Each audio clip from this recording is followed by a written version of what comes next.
सन्नाटा चारों ओर फैला हुआ था। ट्रक हाईवे पूरा सुनसान था। चारों ओर ठंड से हाड़ कपा देने वाली ठंड चल रही थी। हाईवे के चारों ओर घना जंगल था। उसी हाईवे पर एक मर्सिडीज दौड़ रही थी। उसमें 3 लोग सवार थे, राहुल, निधि और उनकी 10 साल की बेटी तानिया। राहुल अपने दोस्त सैफ के घर ईद की पार्टी में शामिल होने के लिए गया था और पार्टी करके घर लौट रहा था। निधि ने मुस्कुराकर ड्राइव करते हुए राहुल से कहा, कुछ भी कहो राहुल, आज तो ईद की पार्टी में मजा आ गया। हाँ, मेरा दोस्त बहुत ही बिंदास और हंसी मजाक करने वाला व्यक्ति है। मैंने देखा उसके घर पर शहर की एक से एक बड़ी हस्ती थी, मगर फिर भी वो उन सबको इग्नोर करके हमें इम्पोर्टेंस दे रहा था। हाँ, देगा क्यों नहीं, आखिर मेरा दोस्त जो है। सच में राहुल, अमेरिका से इंडिया लौटकर बहुत अच्छा फील हो रहा है। वैसे तुम्हारा दोस्त सचिन अभी तक नहीं आया अमेरिका से? निधि की बात सुनकर राहुल चौंक कर बोला, ओह शिट यार, उसका फोन आया था कि वो इंडिया आ रहा है। उसने बोला था कि मुझे एयरपोर्ट पर पिक कर ले। निधि बहुत नाराज होगा वो।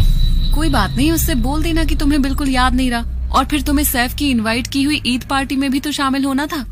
निधि ने इतना बोला ही था कि उसकी बेटी तानिया ने अपनी माँ की ओर देखकर कहा, मुझे भूख लगी है माँ, और प्यास भी।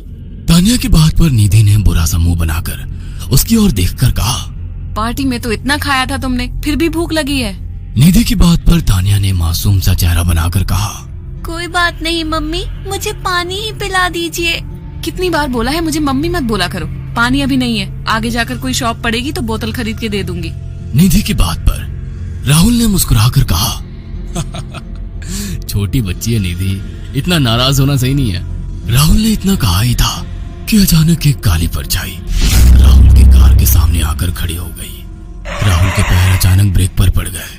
गाड़ी तेज रफ्तार में थी। ब्रेक अचानक लगने से पलटते पलटते बाल बाल बची थी। राहुल के चेहरे पर भयानक ठंडी में भी पसीने की बूंद टपकने लगी। वो दोनों कार से बाहर निकल आए। निधि ने डरते हुए कहा, आखिर कौन था ये?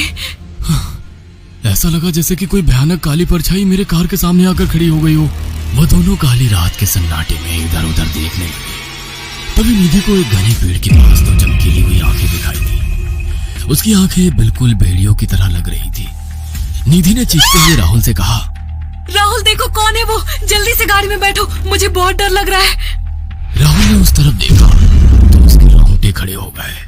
वो दोनों गाड़ी के अंदर बैठने ही वाले कि अचानक एक अजीब सा चेहरा वाला भयानक सा आदमी बिजली की रफ्तार से उनके सामने आकर खड़ा हो गया। राहुल ने देखा कि उसका चेहरा बिल्कुल सड़ा हुआ था और उसकी आंखें भेड़िए की तरह चमक रही थी। उसके लंबे लंबे बाल उसके कंधे तक आ रहे थे और उसके दांत भेड़िए की तरह बाहर की ओर निकल रहे थे। हाथों की जगह नुकीले